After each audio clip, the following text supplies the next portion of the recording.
सबसे पहले अस्सलाम वालेकुम वरहमतुल्लाहि वबरकातुहू।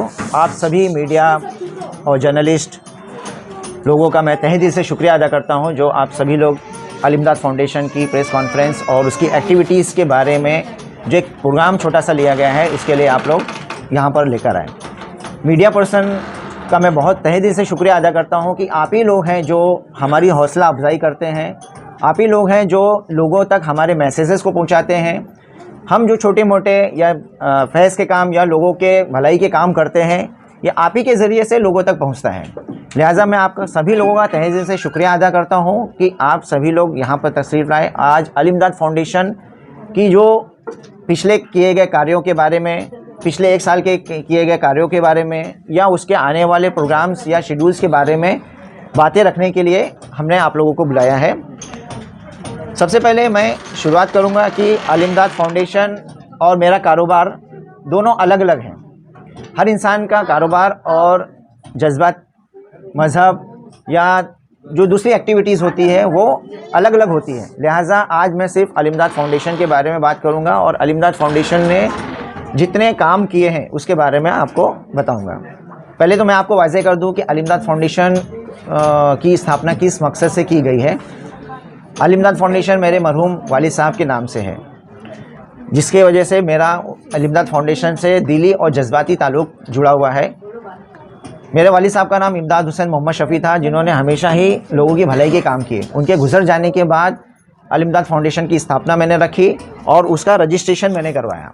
बाकायदा हमने रजिस्ट्रेशन करवाने के बाद TMC से हमने रजिस्टर्ड किया। गवर्नमेंट के नॉर्म्स को पूरे कंप्लीट कराते हुए हमने ये बाकायदा ऑफिशियल तरीके से NGO के तहत हमने काम शुरुआत करी है। अल इमदाद फाउंडेशन कई सेक्टरों पे काम कर रहा है। जैसे आपने सवाल किया कि skill development centre, skill development centre बहुत ही बड़ा एजेंडा है हमारा।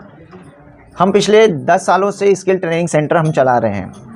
वक्तन फ़क्तन हमारे पास में जगह की अभाव होने की वजह से हमने कई जगहों पर रेंट पर भी लिए और इसके लिए हमने जो पिछले 2020 में और 2022 में मार्च में जो करीब हज़ारों बच्चों को हमने ट्रेन करने के लिए हमको जगह की अभाव था, तो हमारे मनीष जोशी साहब और हमारे असिस्टेंट म्यूनसिपल कमिश्नर सागर सालून के साहब ने मुझे सपोर्ट किया और TMC स्कूल मुझे रेंट पर दी, जिसका रेंट का रिसीट आज भी मेरे पास मौजूद है।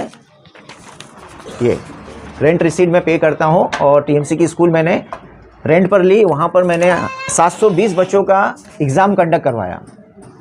ये स्किल ट्रेनिंग सेंटर के तहत गवर्नमेंट की जो सर्टिफिकेशन कोर्सेज़ होते हैं उसको मैंने एग्ज़ाम कंडक्ट करवाने के बाद उन बच्चों के अकाउंट में 1500 से लेके 4500 रुपये की राशि जमा करवाई। ये गवर्नमेंट की तरफ से उन बच्चों को मदद होती है। ये सबसे बड़ा बेनिफिट है कि माइनॉरिटी सेक्शन, माइनॉरिटी इलाके के अंदर में ये कोर्सेज़ आते हैं और मैंने कोशिश करी कि मुमरा के जैसे इलाके के अंदर में स्किल डेवलपमेंट सेंटर चालू किया जाए और स्किल डेवलपमेंट सेंटर चलाया जाए, जिसके अंदर हम लोग सिलाई, mehndi, beautician, home science, welding, hospitality, computer courses, इस तरह के तमाम 62 कोर्सेज़ हैं। बट 62 कोर्सेज़ एक साथ हम एक जगह पे नहीं ला सकते हैं कि बहुत सारी रिसोर्सेज होती हैं, बहुत सारी चीज़ें अप्लीकेबल नहीं होती हैं।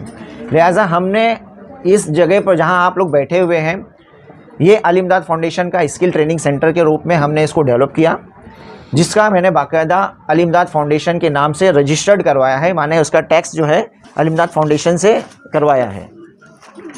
ये उसकी टैक्स की कॉपी है।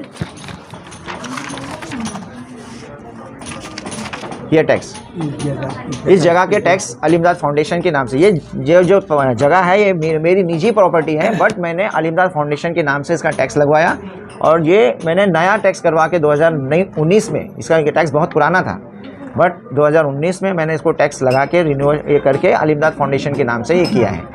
इंशाल्लाह इसी लोकेशन पे, इसी जगह पर हम बहुत सारे कोर्सेज़ लाएंगे जो आप बैनर्स में देख सकते हैं। इसका हम ऐलान करेंगे। फ़िलहाल रमज़ान के बाद इसका कुछ रिनोवेशन का काम बाकी है अभी, ये कंप्लीट इंशाल्लाह 8-10 दिन में हो जाएगा। तो उसके बाद हम कोर्सेज़ लाएंगे। सबसे पहले सिलाई का, मेहंदी, ब्यूटिशियन, कंप्यूटर कोर्स और पर्सनालिटी डेवलपमेंट। इसके डिफरेंट सेक्टर्स हैं। ये कोर्सेज़ हम क्यों करवा रहे हैं, ज़्यादा करके इस चीज़ को क्यों फोकस कर रहे हैं, उसकी सबसे ज़्यादा वजह यह है कि हमारी जो घरेलू महिलाएं हैं, हमने वुमेन एम्पावरमेंट में काम किया। करीब कई हज़ार महिलाओं को हम लोगों ने फ्री में ये कोर्सेज सिखाए। हमारे पास आती थी कि सर हमारे पास फ़ीस की प्रॉब्लम है, डेली नेसेसिटी की प्रॉब्लम है, मेडिसिन्स की प्रॉब्लम है, जो छोटी मोटी जो ज़रूरतें हैं लोगों की पूरी करने के लिए हम उनको मदद करते थे। लेकिन हमने ये चीज़ सोची कि हम कौम को किस तरफ ले जा रहे हैं। इस तरह करने से कौम इस तरह की बन जाएगी, ये एक इशारा है कि हम इस तरह की नहीं, हमारी कौम को इस तरह बनाना चाहते हैं। तो हमने स्किल ट्रेनिंग सेंटर के तहत हमने गवर्नमेंट से उस चीज़ का फ़ायदा उठाया, उस कोर्सेज़ का फ़ायदा हुआ, उस स्कीम का फ़ायदा उठाया और इस जगह पर उसको ज़बरन हमने फोर्सफुली हमें लेके आए। ये सेंटर जा रहा था बोरीवली में, लेकिन हमने खींचकर यहाँ पर लेकर आ गए। ये महेश ट्यूटोरियल्स के कोलैबोरेशन के साथ में, महेश ट्यूटोरियल एक बहुत बड़ा ब्रांड है, उनके कोलैबोरेशन के साथ में मैंने मुमरा में ये चीज़ को चालू करी, जिसमें हमने सिलाई के कोर्सेज करवाए। आज वो महिलाएं डेली 50 से 150 रुपये का काम कर रही हैं। हमने सिलाई सिखाने के बाद उन महिलाओं को गारमेंट कंपनियों से रोज़गार लाने की कोशिश करी, रोज़गार लेकर आया, जिसमें थैलियाँ बनाना, प्लाजो बनाना, स्कार्फ बनाना, टोपियाँ बनाना जैसे छोटे मोटे काम करते हैं। आज घर बैठे वो महिलाएं 50 से 100-150 रुपये का काम कर लेती हैं, जिससे उनके बच्चों की फ़ीस हो जाती है, छोटी मोटी मेडिसिन्स हो जाती है या ज़रूरत की मुहैया की चीज़ हो जाती है। ये सबसे बेहतर हुआ कि आज वो महिलाएं इंडिपेंडेंट हो गई। तो हमारा मकसद रहा कि वुमेन एम्पावर्ड के अंदर में हम महिलाओं को इंडिपेंडेंट बनाना चाहते हैं। उन्हीं महिलाओं में से हमने कई महिलाओं के बचत गढ़ बनवाए। आज मेरे अलीमदाद फाउंडेशन के बैनर तले कम से कम 7 बचत गढ़ चल रहे हैं और हर बचत गढ़ जो है एक्टिव है, और ताकि उसकी वक्त पे गवर्नमेंट से उनको मदद पहुंचाई जा सके। टाइम टू टाइम हमने उन ज़रूरतमंद महिलाओं को, जो ज़्यादा महिलाएं ज़रूरतमंद रहीं, उनको हमने सिलाई मशीन भी डोनेट करी। ये सिलाई मशीन डोनेट हमने उस कंडीशन पे करी है कि ये आप उसको बेचेंगे नहीं जब तक आप उस पर इतना ना कमा लें कि दूसरी मशीन ख़रीद लें, तो वो मशीन हमें वापस कर दें ताकि हम किसी और को दे सकें। इसी तरह से हमने एजुकेशन पे भी किया था। एजुकेशन में हमने जो बच्चों को फ्री में बुक्स वगैरह दी, उन बच्चों को हमने कहा कि पढ़ने के बाद वो बुक्स हमें वापस कर दें ताकि हम किसी और बच्चों को दे सकें। ये सर रिसाइकलिंग है। अल इमदाद फाउंडेशन ने अल्हम्दुलिल्लाह आज तक किसी को फंडिंग के लिए अपील नहीं डाली। हमने किसी से पैसे नहीं लिए, ना ही हमने अपील डाली आज तक। अल्लाह का करम रहा कि हमने अपनी ज़ात से जो भी हुआ, अल्लाह ताला ने हमें इस काबिल बनाया, तो हम उस रिसोर्सेज के ज़रिए से, उस पैसे से किसी तरह से लोगों की मदद पहुंचा रहे हैं। ये अल्लाह का बहुत बड़ा एहसान है कि हमने किसी आगे, जैसे हम चाहते हैं कि किसी के आगे हाथ ना फैले, इसी तरह हम भी चाहते हैं कि अल इमदाद फाउंडेशन किसी के आगे हाथ ना फैलाए, वो इतना इंडिपेंडेंट रहे कि अपनी ज़ात से वो दूसरों की मदद करते रहें। अभी तक कितनी महिलाएं इसका लाभ उठा सकती? इसकी तो गिनती नहीं है, करीब हज़ारों महिलाएं इसका लाभ उठा चुकी हैं। इससे भी मैं आपको ये बता दूं कि वो स्किल डेवलपमेंट और वुमेन एम्पावरमेंट के अंडर में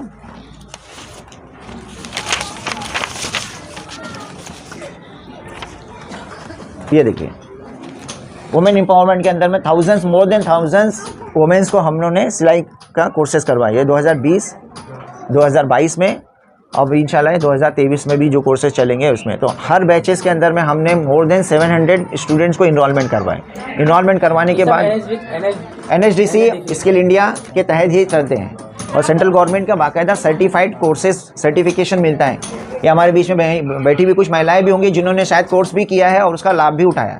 इस सिलसिले में हमने जो लिया है करीब 32 सिलाई के लिए है, लेकिन हमने कोशिश की कि एक टाइम में हम 25 की बैच बनाएंगे और 25 की 2-2 घंटे की बैच के हिसाब से कम 5 बैचेस हम लोग दिन का बना लेंगे।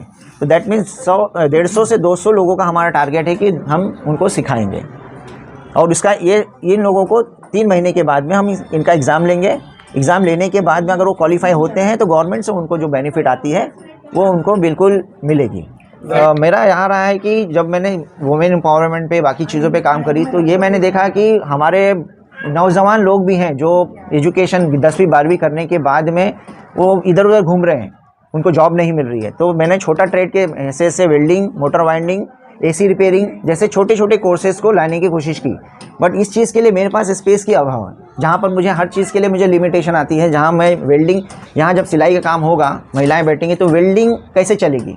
एक ही कमरे के अंदर में वेल्डिंग नहीं हो सकती है। आप देख सकते हैं ये कमरा जितना भी है, ये स्ट्रक्चर मैंने बनाया है उसी मकसद से। इंशाल्लाह जैसे जैसे होगा इसको बढ़ाते चले जाऊँगा। हमारे साथ लोग हैं, आप जैसे लोग हैं, जो आप लोगों की दुआएँ हैं जो मुझे इस काबिल बनाती हैं। लगता है कि अगर आप स्किल ट्रेनिंग सेंटर में आते हैं तो गवर्नमेंट नॉर्म्स के अंडर में आते हैं। वो एक आरसीसी स्ट्रक्चर होना चाहिए, वो बाकायदा नीट एंड क्लीन एटमॉस्फेयर में होना चाहिए, उसमें फायर एक्सटिंग्विशर से लेके हर चीज़ होनी चाहिए, ईजी आदमी एंट्री एग्जिट कर सके। तो उसको मैंने एक खूबसूरत शक्ल दी है ताकि गवर्नमेंट नॉर्म्स के हिसाब से हम उसको अप्रूवल ले सकें। तो अगर एक खूबसूरत इमारत बनी है तो कोई गलत भी नहीं है। इसको अगर हम एक झुपड़ी की शक्ल में देते तो क्या गवर्नमेंट उस पास करती, या आप जैसे लोग इसमें आके बैठ सकते, जहाँ पर आपको हवा नहीं मिलती तो लोग घुट जाते हैं। तो ये मैं उन लोगों को मैं क्लियर कर देना चाहूँगा कि बंगलों की शक्ल ज़रूर है, बट ये लोगों को फैज़ पहुँचाने के लिए ही ये बनाया गया है। और उन लोगों को मैं बोलूँगा कि आप लोग भी अपनी दुआओं में हमें शामिल करें ताकि ऐसी तमाम स्कीमें, ऐसी तमाम चीज़ें, ऐसी तमाम रोज़गार की जो चीज़ें हैं वो लोगों तक पहुंचा सकें इस जगह से। हम पिछले 7 साल से काम कर रहे हैं। ये 2009 का गवर्नमेंट का रूल है, जो ज़रूरतमंद बच्चे, जो इकोनॉमिकल वीकर सेक्शन में बच्चे आते हैं, उनको इंग्लिश मीडियम की स्कूलों में एडमिशन कराए जाते हैं। मेरी कोशिश रही है कि मुमरा की सारी सीट्स जो हैं वो पूरी फुल हो जाए आरटी के तहत में, और जो ज़रूरतमंद बच्चे हैं उनको एडमिशन मिले। इसमें काफ़ी परेशानियां हैं। पहले तो इनकम सर्टिफिकेट को लेकर वक्तन फ़क्तन हमने डॉक्यूमेंटेशन के भी कैंप्स लगाए ताकि हम वो जो डॉक्यूमेंट में लोगों के मसले मसाइल हैं वो क्लियर किए जा सके। हम आगे आने वाले वक्त में एनआरसी एमपीआर की भी तैयारी करा रहे हैं। तो इसी कुछ ना कुछ किसी न किसी तरीके से हम ये डॉक्यूमेंटेशन को कंप्लीट करवाते हैं ताकि वो स्कीम, गवर्नमेंट की जो स्कीम है उन तक पहुँचे। आरटी एक ऐसा स्कीम है गवर्नमेंट की, बहुत बेहतरीन स्कीम है और बहुत आसान डॉक्यूमेंट है, जो बच्चे का सिर्फ बर्थ सर्टिफिकेट, बच्चे के फादर का एड्रेस प्रूफ और उसका इकोनॉमिकल वीकर सेक्शन के अंडर में इनकम सर्टिफिकेट 1 लाख से नीचे का होना चाहिए। बड़ी आसानी से एडमिशन होता है और बच्चा एक बार एडमिशन होने के बाद 7वीं 8वीं तक, 9वीं 10वीं तक, जहाँ तक उसका नॉर्म्स है वहाँ तक वो फ्री में पढ़ता है। गवर्नमेंट है, गवर्नमेंट के जैसे हमने ऑनलाइन शुरू किया था उस टाइम पे भी साइट बहुत स्लो चल रही थी। आज एडमिट कार्ड जिन लोगों के ऑनलाइन हमने करवाए, तो इस साल भी करीब हम लोगों ने 700 से ज़्यादा लोगों की एंट्रीज़ ली और 400 लोगों को हम लोगों ने ऑनलाइन सबमिशन करवाया। उसमें क्वालिफाई, अब देखते हैं कितने लोग क्वालिफाई होते हैं। क्वालिफाई होने के बाद उनको मैसेजेस आएंगे। इसमें कई लोग बैठे हैं जिनको मैसेज आ चुके हैं बट एडमिट कार्ड नहीं निकल पा रहे हैं। जो आपने सवाल किया, तो एडमिट कार्ड का अभी भी पोर्टल पे एडमिट कार्ड नहीं इशू हो रहे हैं और सिस्टम पे आउट दिखा रहे हैं। मैंने अधिकारी से बात करी तो उन्होंने कहा, आश्वासन दिया है कि आज कल में वो अपडेट हो जाएगा। तो इंशाल्लाह जैसे अपडेट हो जाता है उनको हम लोग प्रिंट आउट के एडमिट कार्ड भी देंगे, साथ में पूरे फाइल को रेडी करके ग्रीवेंस कमेटी यानी जो ऑफिसर्स हैं तो उसको सैंक्शन करते हैं वहाँ तक पहुँचाएंगे और वहाँ से स्कूल तक एडमिशन करवा के देंगे। हम वहाँ तक नहीं छोड़ेंगे पेरेंट्स को जब तक बच्चे का एडमिशन स्कूल तक नहीं हो जाता है। अभी आपने कहा कि इसका रिन्यूएशन बाकी है, तो ये कोर्स कब से स्टार्ट होगा? इंशाल्लाह मैंने जैसे पहले कहा कि 8-10 दिन में काम कंप्लीट हो जाएगा। तो रमज़ान भी चल रहे हैं, रमज़ान के बाद ईद के बाद में हम इसको डिक्लेयर करेंगे कि फ़लाना डेट से। डेट अभी इसलिए नहीं डिसाइड कर पाने की जब तक काम कंप्लीट नहीं होता है। कंप्लीट हो जाने के बाद, लेकिन मेरी हिसाब से है कि 8-10 दिन के अंदर में इंशाल्लाह मई में हम कोर्सेज़ को स्टार्ट कर देंगे। सिलाई का सबसे पहले हम कोर्स चालू करेंगे, सिलाई का, मेहंदी का, कंप्यूटर का और पर्सनालिटी डेवलपमेंट, इंग्लिश स्पीकिंग का। एक पॉइंट मेरा रह गया कि पर्सनालिटी डेवलपमेंट के अंदर में हम घरेलू महिलाओं को एक कह सकते हैं ना, साइकोलॉजिस्ट डॉक्टर, हमारे बीच में कुछ महिलाएं बैठी हैं जो डॉक्टर्स की एजुकेशन भी हासिल कर रही हैं। और यही अली इमदाद फाउंडेशन की खूबी है कि यही लोग हमारे से आते हैं, हमारे से मतलब फ़ायदा पहुंचा ले लिए या जो भी है, लेकिन वो हमसे जाते नहीं, वो आते हैं। और वही डॉक्टर आज हमारे को कहते हैं कि हम आपकी जो घरेलू महिलाएं हैं उनको साइकोलॉजिकल तरीके से हम बताएंगे कि घरेलू हिंसा को कैसे ख़त्म किया जाए। आज बहुत बड़ा मसला है काउंसलिंग, जिसमें जमात इस्लामी हिंद की कुछ लेडीज़ भी मुझसे जुड़ी हुई हैं और वो लोग कहते हैं कि सर आपके लेडीज़ को हम काउंसलिंग करेंगे। तो ये भी बहुत अच्छा ये हम इंग्लिश स्पीकिंग, पर्सनालिटी डेवलपमेंट और ये काउंसलिंग साथ में ही लेके चलेंगे। मतलब एक ही अंडर वन बेंच के अंडर में हम उन टाइम पे वो सब चीज़ों को कंप्लीट करवाएंगे। ये सभी कोर्सेज फ्री है? बिल्कुल, ये बिल्कुल। आज तक हमने जो भी कोर्सेज करवाए, जो भी स्कीम्स करी, वो IT से रिलेटेड रही या किसी और स्कीम से रिलेटेड रही या वुमेन एम्पावरमेंट से रिलेटेड रही, सब बिल्कुल फ्री रही और फ्री ही ये रहेगी। सिलाई के लिए एक मैंने नॉर्म्स रखा है कि लोगों को ये मैंने देखा कि बिल्कुल फ्री होने से वो उसका इम्पोर्टेंस ही नहीं ले पाते। तो मैंने एक रजिस्ट्रेशन रखा है, वो भी रिफंडेबल। लोगों को बॉन्डिंग के लिए 500 से लेके 1000 रजिस्ट्रेशन आपको करना है। 3 महीने का कोर्स करने के बाद अगर 100% अटेंडेंस दिए तो सर्टिफिकेशन के साथ वो पैसे आपको रिटर्न। जो लोग इनरोलमेंट करना चाहते हैं वो किस तरीके से कांटेक्ट और क्या डॉक्यूमेंट लगेगा? उनका सिर्फ आधार कार्ड लगेगा और एक फ़ोटो लगेगा, वो ज़्यादा डॉक्यूमेंट की ज़रूरत नहीं है। हाँ, जब उसका बायोमेट्रिक हम कराते हैं गवर्नमेंट के साथ में, तब उनके बैंक अकाउंट की ज़रूरत पड़ती है, जब जो कि फ़ंड उनके अकाउंट में आ सके। मेरे ऑफिस का नंबर और बाकी एड्रेसेस सभी कोर्सेज के लिए सेम डॉक्यूमेंट्स हैं। तो इनरोलमेंट करने के बाद में हम एक नॉर्मल फॉर्म भरेंगे और फॉर्म भरने के बाद में उनको स्टार्ट कर देंगे। जी, एड्रेस जो है मेरा ऑफिस जो है Yashoda apartment near Mumbra English high school near मस्जिद अरकम शॉप नंबर 8 ये ऑफिस है। एड्रेस कई लोग जानते भी हैं। ये जो स्किल ट्रेनिंग सेंटर का है ये ऑफिस है साई प्रसाद चाल, अलीमदाद फाउंडेशन, रयान हाउस, साई प्रसाद चाल नियर लाजवाब होटल, अमृत नगर। तो बहुत सारे काम कर रहे हैं। नेशनल स्कॉलरशिप हुई, प्राइवेट स्कॉलरशिप्स हुई, इसमें हमने कई हज़ारों की तादाद में पिछले 4 सालों से हम कंटिन्यू अलग अलग सेंटर्स पे हम काम कर रहे हैं, जिसके बारे में आप सभी लोग जानते हैं। सबसे ज़्यादा डॉक्यूमेंटेशन, कैरियर गाइडेंस, एक मेरा आप लोगों से एक अपील भी है या मुमरा वासियों से अपील है कि IPS और IAS, मेरी दिली तमन्ना है कि मेरे ज़रिए से या मेरी ज़ात से अगर ज़िंदगी में एक भी IPS या IAS बच्चा बन गया तो शायद मेरी ज़िंदगी सफल। मैं चाहता हूं कि उस बच्चे को मैं फाइनेंशियली, रिसोर्सेस या ट्रेनिंग बाकी चीज़ों से पूरी भरपूर मदद करूं। उस बच्चे की मुझे तलाश है। मैंने अपील डाली आपके ज़रिए से, कोई अगर बच्चा आता है तो अंजुमन खैरुल इस्लाम में उसकी फ्री ट्रेनिंग चलती है। बड़े बड़े ऑफिसर्स आके वहाँ पर आपको ट्रेन करते हैं, उसके बारे में मटेरियल्स, स्टडी मटेरियल्स देते हैं। मेरा ग्रुप है जिसमें हम लोग स्टडी मटेरियल सर्कुलेट करते हैं, जिसको पढ़ने के बाद बच्चा उस एग्ज़ाम्स की तैयारी में बैठ सकता है। तो ये मेरी दिली ख्वाहिश है कि IAS IPS बच्चा मुमरा से मेरी ज़ात से बने। साथ ही साथ हमने जॉब्स के बारे में बहुत सारे काम किए हैं, लोगों को रोज़गार वगैरह दिए, जैसे भी स्किल डेवलपमेंट के सेंटर में जो हमने कोर्सेज़ करवाए, उसमें हम लोगों को ये भी होता है कि बाद में उनको जॉब पर लगाना है। तो हम बड़ी बड़ी कंपनियों में कांटेक्ट करके कई लोगों को जॉब भी प्रोवाइड करवाए।